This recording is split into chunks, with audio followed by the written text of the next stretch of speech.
Christ in full gospel search வழியாக உங்களை சந்திப்பதில் மிக சந்தோஷம் அடைகிறேன். இன்றைய தினத்தில் தியானிக்க எடுத்துக்கொண்ட வேத வசனம் யோவான் எழுதின சுவிசேஷம் 14வது அதிகாரம் 6வது வார்த்தை.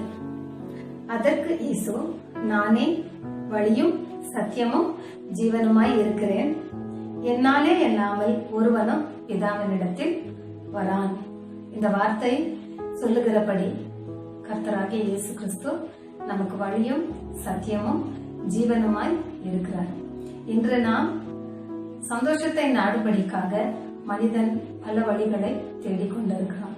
தன் மனப்போன போக்கில சந்தோஷத்தை தேடுகிறதுனாலே அவன் பாவ வழிகளை சந்தோஷமான வழிகள் என்று அவன் பின்பற்றுகிறான். ஆனால் சற்று சிந்தித்து பார்ப்போமே, ஆனால் கடைசியில் அவனுடைய முடிவு வேதனைக்குரியதாய் இருக்கிறது. இந்த உலகத்தின் சந்தோஷம் உண்மையான சந்தோஷமான வழி அல்ல.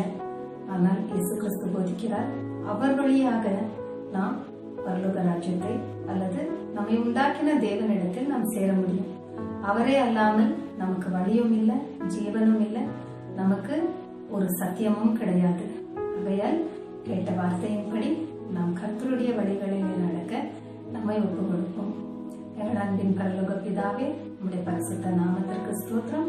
இந்த கால வேளையிலே இயேசுவின் வழியாக எங்களுக்கு வழியும் சத்தியமும் ஜீவனுமாய் நீர் எங்களுக்கு வழியை காண்பித்திருக்கிறதுனாலே உமக்கு ஸ்தோத்திரம்.